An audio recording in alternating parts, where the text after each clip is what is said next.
संघर्ष करो। बहन जी कौन है पता आपको? नहीं पता है? बताइए मुझे। बहन जी माने बहन कुमारी मायावती जी। बहन कुमारी मायावती जी जिन्होंने कहा मैं शादी नहीं करूंगी, अपने बहुजन समाज के लिए जीवन लगा दूंगी, उनको उठाने में आगे बढ़ाने का काम करूंगी। उन्हें ये है नाम बहन कुमारी मायावती जी। मैं बोल रहा हूं बाबा सब अमर रहे, जो जमीन सरकारी है, जो जमीन सरकारी है, जो बहुजन का बात करेगा वो बिहार में राज करेगा। जो बहुजन का बात करेगा, बीएसपी की क्या पहचान, बीएसपी की क्या पहचान। बहन जी संघर्ष करो, बहन जी संघर्ष करो। जय भीम। वोट हमारा, राज तुम्हारा। बिहार प्रदेश में इस वक्त सियासी माहौल काफी ज्यादा गरमाया हुआ है और इस वक्त मैं बहुजन समाज पार्टी के नोनिया अधिकार महासम्मेलन में मौजूद हूँ।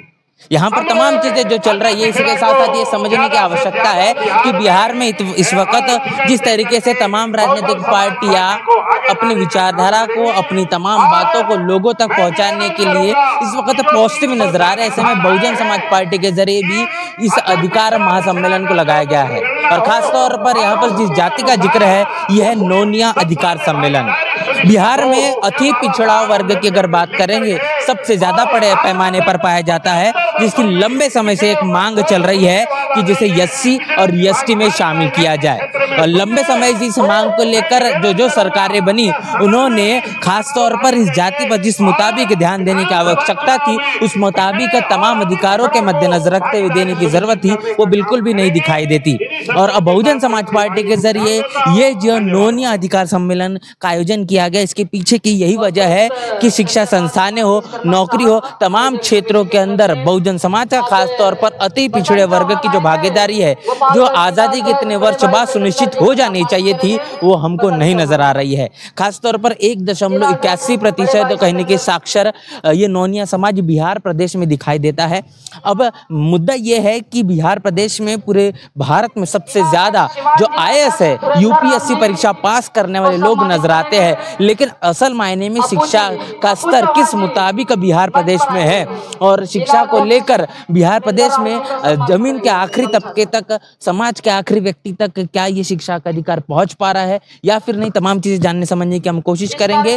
इस महासम्मेलन में अगर बात करेंगे तो बहुजन समाज पार्टी के राज्यसभा सांसद, national coordinator engineer Ramji Gautam, इनकी मौजूदगी है। इसके साथ साथ केंद्रीय प्रभारी बिहार प्रदेश के अनिल कुमार, ये भी इस कार्यक्रम में मौजूद है। और इस कार्यक्रम में जिस तरीके से बड़े पैमाने पर महिलाएं जो आपको नजर आएंगी, साथ ही साथ बुजुर्ग भी है और युवा और पुरुष, तमाम लोग इस कार्यक्रम में अपनी मौजूदगी दर्ज कराए हुए हैं। इनसे भी जानने समझने की कोशिश करेंगे कि बिहार प्रदेश में इस वक्त जो चुनाव का माहौल है, तमाम तरीके की राजनीतिक पार्टियां उनके पास आ रही है, लेकिन जो उम्मीदें जिस मुताबिक उन्होंने समय के चलते दिखाई थी, उस उम्मीदों के अनुसार क्या वो काम इस वक्त अब तक तकरीबन 5 वर्षों के अंतराल में हो पाए नहीं। खासतौर पर अगर बरौली विधानसभा की बात करेंगे, जहां पर मैं मौजूद, यहाँ पर भारतीय जनता पार्टी के विधायक राम प्रवेश राव ये कहने के इस वक्त मौजूद है। और राम प्रवेश राव के जरिए ये जो सीट है ये जीती गई थी और पिछली बारी आरजेडी के जरिए सीट को जीता गया था।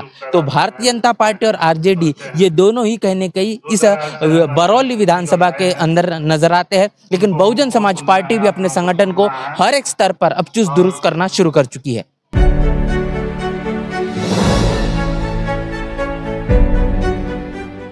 आप जहां उपस्थित है, मनुवादियों का ये घर है और यहाँ पे बहुजन समाज पार्टी बहुजन समाज के गरीबों का, यानी जिसका आप अधिवेशन यहाँ कर रहे हैं, सिर्फ अति पिछड़ा का वोट 85,000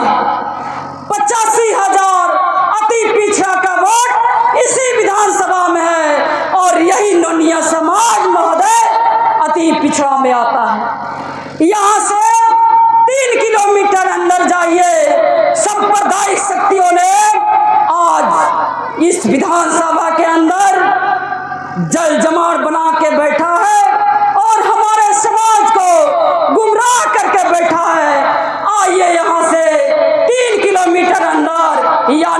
यही विधानसभा जिसका विधायक भारतीय जनता पार्टी का सांप्रदायिक शक्तियों ने हावी महोदय 3 किलोमीटर के अंदर एक नोनिया का गांव है जिसका इमिलियम नाम है।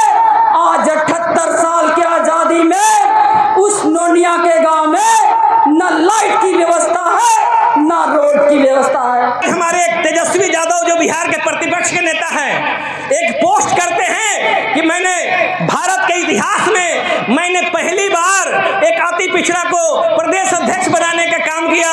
शर्म आना चाहिए तेजस्वी यादव जी को। उनको अपने पिता से पूछना चाहिए, अगर बिहार के मुख्यमंत्री बने थे तो इसी अति पिछड़े के बेटा के सहयोग से बने थे और मानवर कांसीराम साहब के आशीर्वाद से बने थे। मेरे सम्मानित साथियों, उनको मालूम होना चाहिए कि अति पिछड़ा नोनिया के बेटा को आदरणीय बहन कुमारी मायावती जी ने दारा सिंह चौहान को राज्यसभा का सांसद और मंत्री बना करके संसदीय दल का नेता बनाने का काम किया। आदरणीय बहन कुमारी मायावती जी ने बालकृष्ण चौहान को सांसद बना करके इस समाज का सम्मान बढ़ाने का काम किया। इसी नोनिया समाज में फागू चौहान बहन जी के शासनकाल में 2 बार मंत्री रहे, आदरणीय बहन जी के कृपा से होने का काम किया। इसी नोनिया समाज में वीरेंद्र चौहान को आदरणीय बहन जी ने एमएलसी बनाने का काम किया। इतना ही साथियों गिनाएंगे तो बहुत टाइम लग जाएगा। अब बिहार की बात लीजिए, अभी पार्लियामेंट का चुनाव हुआ है। उत्तर प्रदेश में बहन जी ने नोनिया समाज चौहान समाज को 6 पार्लियामेंट का टिकट देने का काम किया और उस बिहार के धरती पर नोनिया के बेटा को प्रदेश का अध्यक्ष बना करके पूरे अति पिछड़ा समाज और नोनिया समाज का बहुत बड़ा सम्मान बढ़ाने का काम किया। आज बहन जी ने जब एक अति पिछड़ा के बेटा को राष्ट्रीय पार्टी ने प्रदेश अध्यक्ष बनाई है तो मजबूरी में जब हम लोग का कारवां जब गांव तक जा रहा है, अति पिछड़ा का आवाज गूंज रहा है और सारे अति पिछड़ा बहुजन समाज पार्टी के लिए गोल बंद हो रहे हैं, तो लालू जी और तेजस्वी जी और मोदी जी और हमारे नीतीश जी अब अकल नकल कर रहे हैं, बहुजन समाज पार्टी का कॉपी कर रहे हैं। केकरा घर शिव चर्चा होखेला, तरे हाथ उठाई जा। शिव चर्चा होला न खूब। एक कुर्सिया पर बैठे के दिले बा अधिकार? ये जो ना कुर्सी पर बैठल बाने, एक कुर्सी पर बैठे के अधिकार के दिले बा?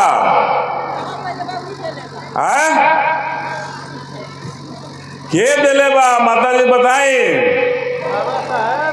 ये कुर्सी पर बैठने का अधिकार हम सबों को बाबा साहब ने दिया है, ये किसी भगवान का देन नहीं है। अगर आज हमारे घर में कोई नौकरी करता तो नौकरी कोई देवी या देवता नहीं खन दिले, वो नौकरी हमने के ये बाबा साहब ने दिया है। देखिए, ये नोनिया अधिकार महासम्मेलन इसलिए किया गया ताकि अपने समाज के नेतृत्व को, उनके प्रतिनिधित्व को हम उभार सकें। उनके जो हमारे पास लीडर हैं उनको जिम्मेदारी दी गई है कि आप अपने अकेले मत घूमिए, आप अपने समाज पे काम करिए, अपने समाज को बीएसपी की विचारधारा से और बहन जी की विचारधारा से और महापुरुषों की विचारधारा से उनको समझाइए, उनको जोड़ने का काम करें।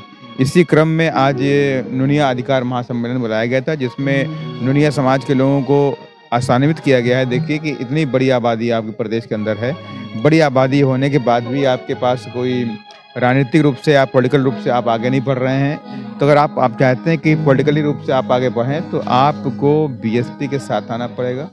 इतनी बड़ी आबादी होने के बाद भी आप बीएसपी के साथ में नहीं, इसलिए कितना नुकसान हो रहा है कि आपके पास एक भी लोकसभा सांसद नहीं है, आपके पास राज्यसभा के नहीं हैं, आपके पास मंत्री नहीं हैं, आपके पास एमएलए नहीं हैं। तो ये सारी बातें राजनीतिक चेतना के रूप में उनको समझाने का काम किया गया और इसी क्रम में इस तमाम समाज के लोग इकट्ठे हुए थे, जिसमें बाबा साहब की विचारधारा, बाबा साहब के संविधान के बारे में, वोट के अधिकार के बारे में, शिक्षा के बारे में, तमाम बिंदुओं पर चर्चा की गई है। यहाँ पर जब बात करेंगे शिक्षा की, बिहार में बड़े पैमाने पर जो यूपीएससी से पास हुए लोग निकल कर आते हैं, लेकिन बहुजन समाज के लोग खासतौर पर अगर ईबीसी और या ओबीसी की बात करेंगे तो उनकी भागीदारी उतनी नहीं दिखाई देती।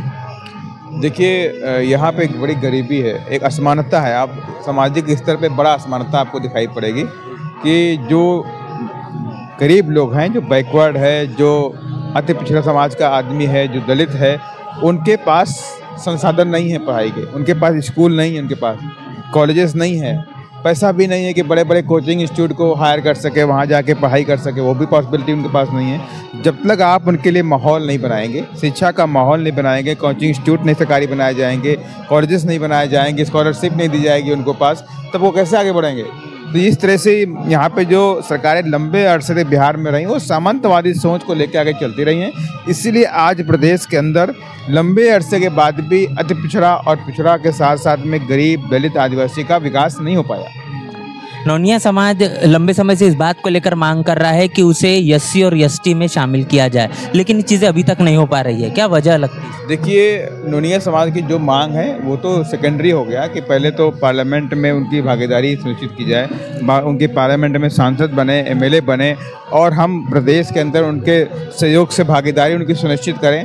उसके बाद देखेंगे कि क्या राजनीतिक रूप के साथ साथ में उनकी सामाजिक रूप की जो उनकी जो पिछड़ापन है उस पर उन पर कोई काम किया जाए। वो तो बात की बात है, वो तो सेकेंडरी, लेकिन पहले पावर की बात हो रही है। हम चाहते हैं उनको पावर मिलना चाहिए।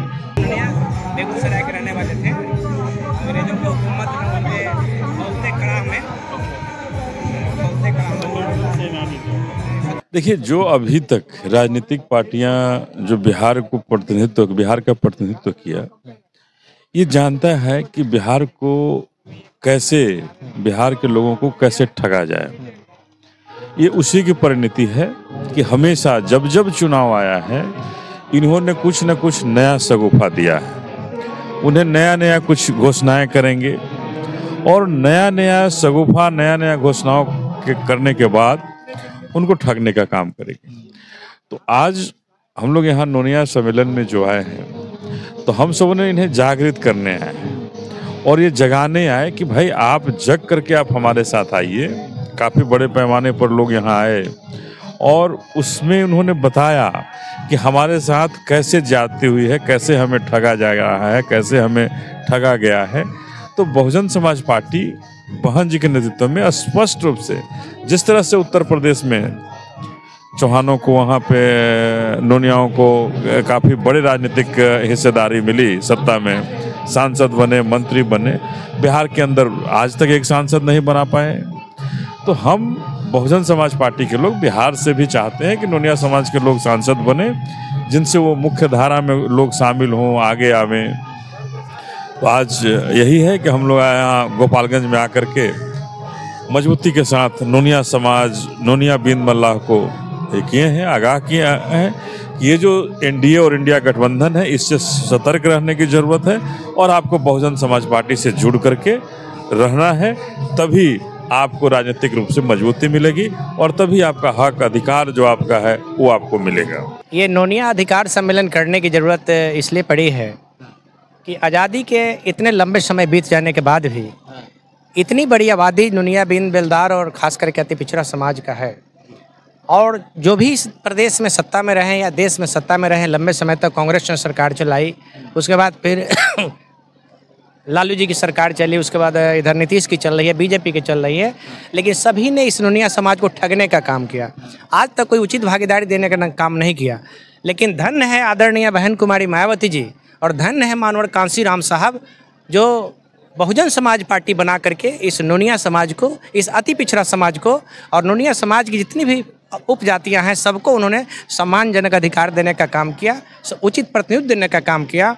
और ठीक बिहार के प्रदेश के प्रभारी जंगीलाल चौहान उत्तर प्रदेश के हुआ करते थे, जिन्होंने बिहार को काफ़ी लंबे समय तक उन्होंने बिहार को सजाने का काम किया, कैडर करने का काम किया। और आज आदरणीय बहन कुमारी मायावती जी ने इस अति पिछड़ा में नोनिया समाज को, बिहार प्रदेश का अध्यक्ष मेरे जैसे कार्यकर्ता को, जो मैं भी नोनिया समाज से ही आता हूँ, और हमारी आबादी इस बिहार में करीब करोड़ों है और इस करोड़ों आबादी को किसी ने कोई तरजीह नहीं दिया, आज तक किसी ने तरजीह नहीं दिया।